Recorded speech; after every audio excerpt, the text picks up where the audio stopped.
Қайырлы күн ханымдар, қатарыңыз қалай? Бүгін сіздермен ұл балаға арналған азат жилетін тігетін боламыз. Бізде осындай лекалдар беріледі. Мына артқы бой, алдыңғы бой, жағаның өңірі, алдыңғы астар және алдыңғы бойдың өңірі. Сосын мына жағаның өңірі. Бұл жилетті тігуге мен матовый велюр матасын алып тұрмын. Миланодан да тігуге болады, қалаған маталарыңызбен тіге бересіздер. Және астарлық мата. Енді жилетімізді пішіп тігуге кірісеміз.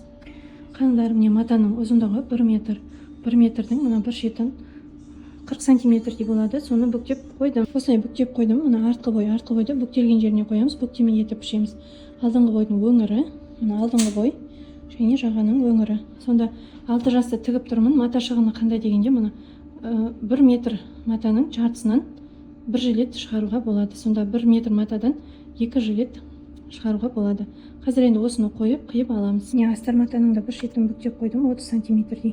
Артқы бойды бүктеп пішеміз. Алдыңғы бойдың астарын 2 деталь пішіп аламыз. Артқы бойды осы негізгі детальдан піше береміз. Қазір егер өңір салмайын десеңіздер, тура осылай тіге бересіздер. Өңір салатын болсаңыздар, қазір қалай шығару керек екенін көрсетемін. Қаңдар, енді жилеткамызды тігетін боламыз. Бастап мен осылай дублерін жабыстырып алдым ішіне. Алдыңғы бойды алып, ең бірінші құрастырып тікпес бұрын өз бетіне осындай оюымызды тігіп аламыз. Шетінен 1 сантиметр тігіске кетеді. Тігістен бөлек 1 сантиметр. Сонда мына шетінен 2 сантиметр қалдырып, шатасам десеңіздер сызып алыңыздар, болмаса кәдімгідей көзбен қарап отырып осы лентамызды тігіп шығамыз. Міне мынау өзі рулонмен сатылатын лента, мынандай болады. Қаншаға алғаным есімде жоқ, қымбат тұрмайды негізі. 800 теңге ме еді, 500 теңге ме еді, осы бары тұрысы. Қымбат лента емес. Міне осылай жилетіміздің шетінен 2 сантиметр қалдыра отырып, кәдімгі түзу тігіспен қосып тігіп шығамыз.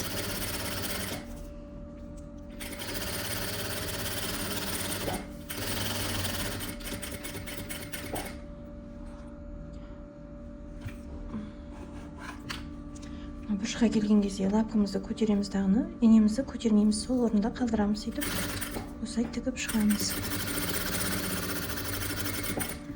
Төменгі жағына мынаны бөліп алсаңыздар да болады. Мен бөлмей-ақ тіге берейін, уақыт алады себебі.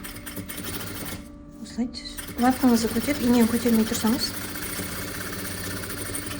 қимылдамайды. Міне. Енді осыны келесі жағына тігіс түсіреміз.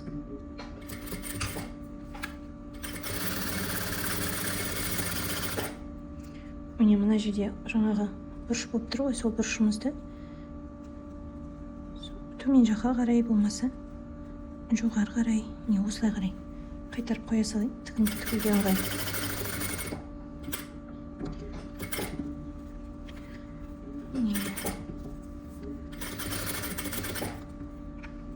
Енді мынау жаңағы бұрыштағы нені де төменге қарата салайын. Жоғары қаратса әдемі сияқты. Бұрыш аккуратын жататын сияқты да, сосын жоғары қаратса.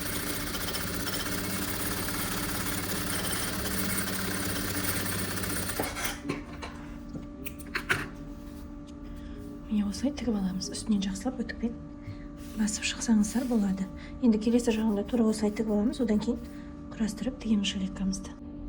Оюларын тігіп алсақ, енді жилеткамызды құрастырамыз. Артқы бойымызды аламыз, артқы бойды алып, иықтарын беттестіріп тігетін боламыз. Міне, иығын 1 сантиметрлік тігіспен қосамыз. Басында және соңында закрепка жасап отырамыз.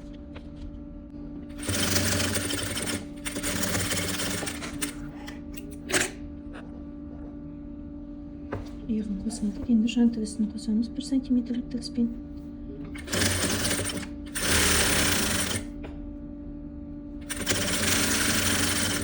Артық кем шықпайды. Бірде шығады. Лекала дейін күшті. Енді келесі жақты да қосып, осылай иығын жанын қосып тігіп аламыз. Қаңдар, енді осы тігістерімізді 2 шетке қарай ашып өтіктеп аламыз. Енді негізгі деталімізді қойып, астар бөлікті біріктіріп аламыз, сосын жилеткамызды қосып тігеміз. Міне мынау артқы бойдың астарына артқы ойдың жағасын тігеміз. Міне оң беттерін бір-біріне беттестіріп қоямыз. Бірінші орталарын тауып алайық. Тура ортасын таптым, белгі қоям, және мынаның да тура ортасын белгі қоямыз. Осы екеуін бір-бірімен беттестіріп түйреп қояйын.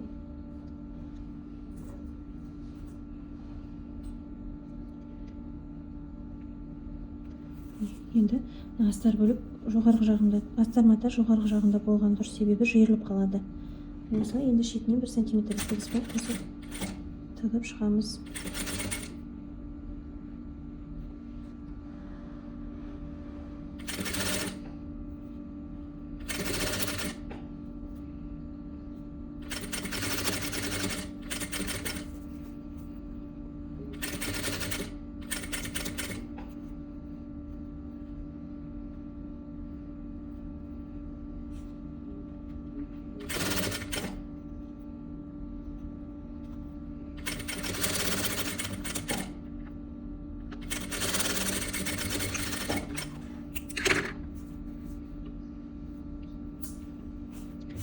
Екі сосын бірден өтеміз. Енді алдыңғы ойдың астарын аламыз дағыны.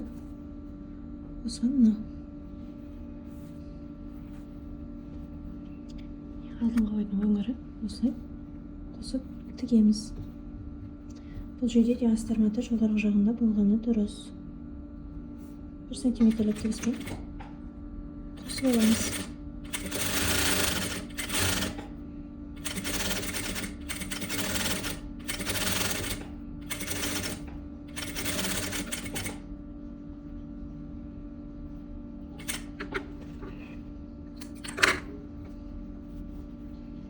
Матам тігісім тартылып тігіліп жатыр. Енді мына жерден кішкене артық қалайын деп тұр. Сол себепті мына жоғарғы жағынан бастаймын. Өйткені мына велюр матаны дублириндеп алдық қой, сол себепті кішкене қысқарып қалады. Сол үшін жоғарғы жағынан тігісті бастаймын. Келген жеріме дейін тігемін. Келесі жағында осылай тігіп аламыз. Жаңа тігіп алған детальдарымызды үтіктеп аламыз.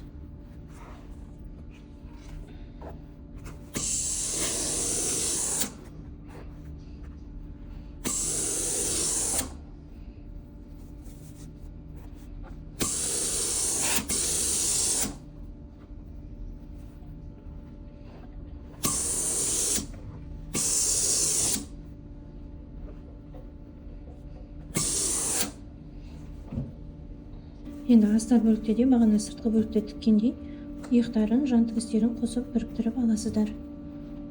Қандары енді екеуін біріктіреміз. Бұл үшін мұны оң беттеріне беттестіреміз дағыны. Иық тігістерін бір-бірімен туралап келтіріп түйреп қоямыз.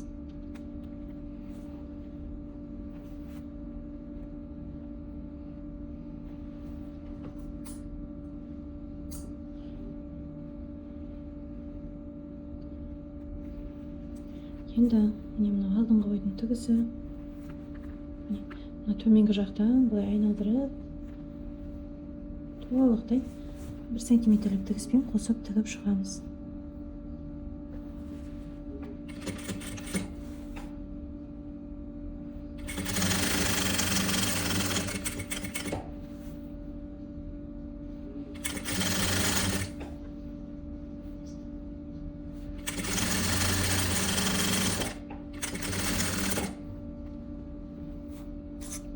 Тартып тігіп шықтым.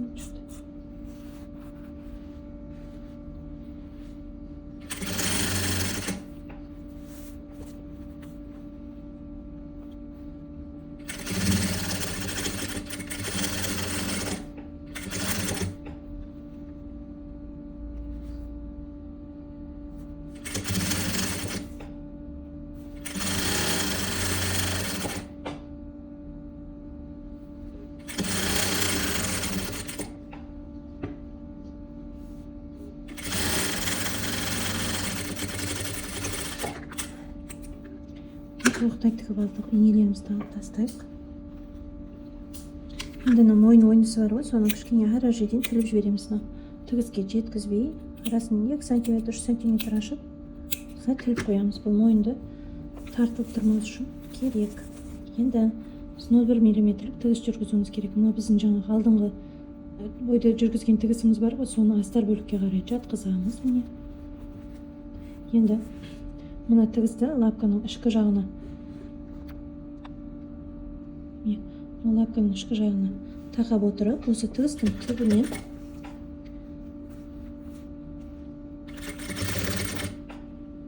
осылай түзу тігіс жүргізіп шығамыз. Толықтай айналдырып, жаңағы тіккен тігісімізді толықтай айналдырып тігеміз. Бұл біздің астар бөліктің сыртқа қарай шығып тұрмау үшін жасалатын тігіс.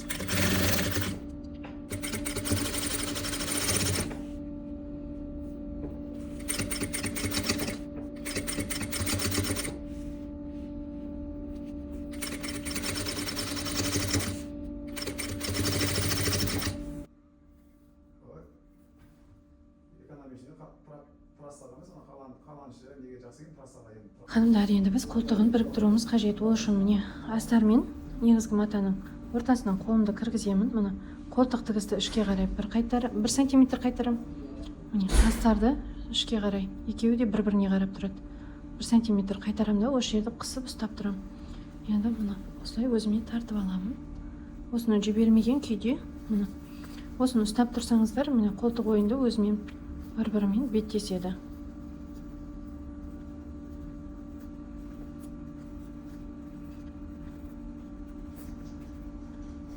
Осыны айналдырып тігіп шығамыз 1 см тігіспен.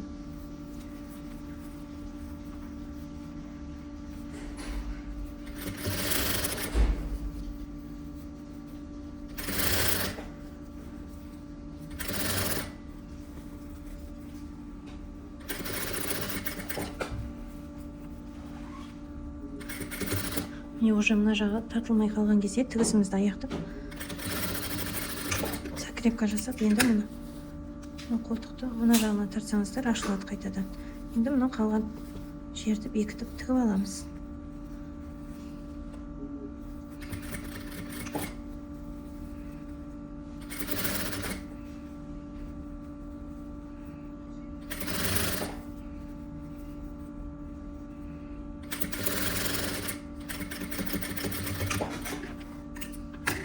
Тігіп шықтық. Енді мына бізде қолтық тігісі. Соның екі жағына қарай бағанағыдай насечка жасаймыз. Тігіске жеткізбей, әрі жерден тіліп қоямыз. Қолтығымыз тартылып тұрмас үшін.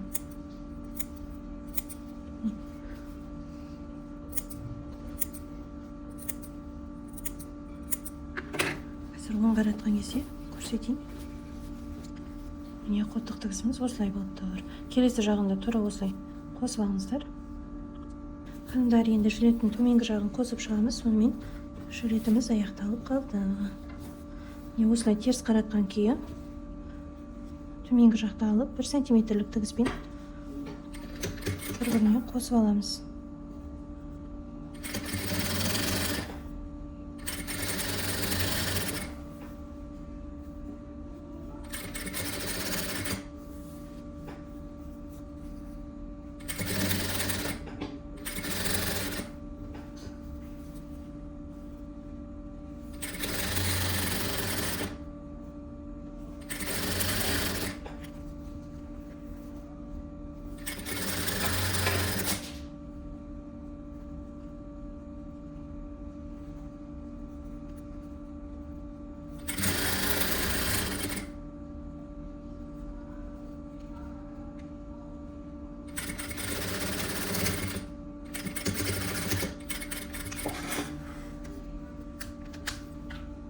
Төмен жағын қосып алдық. Енді бізге оң қарататын жер керек. Сол үшін міне жан тігісінің екі жерінен закрепка жасап аламыз, чтобы тігісіміз сөгіліп кетпес үшін.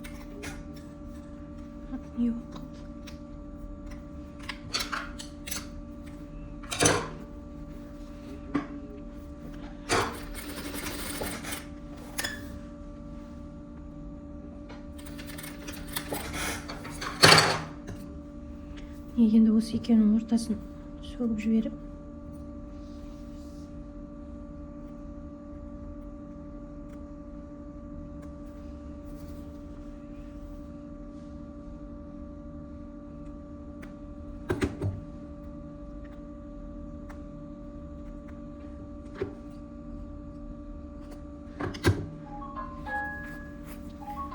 осы жерден жилетімізді оң қаратып аламыз.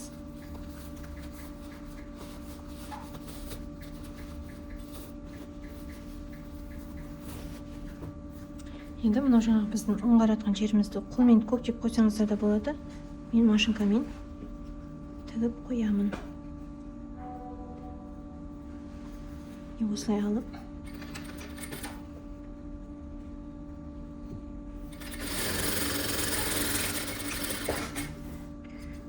тігіп жібереміз. Енді жақсылап үтіктеп шығамыз. Сонда жилетіміз дайын. Мынандай бұрыш-бұрыштарын жақсылап шығарып алыңыздар.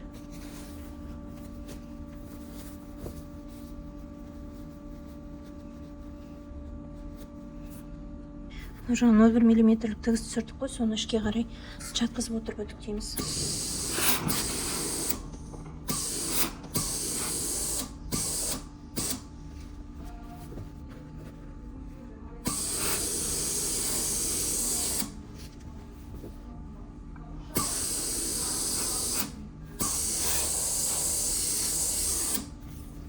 Енді төмен жағын үтіктейміз. Төмен жағын үтіктеген кезде кішкене ішке қарай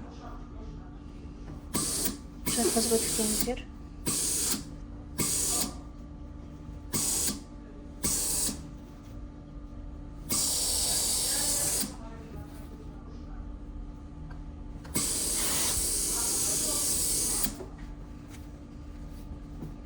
Енді қолтық ойынысын үтіктеп аламыз.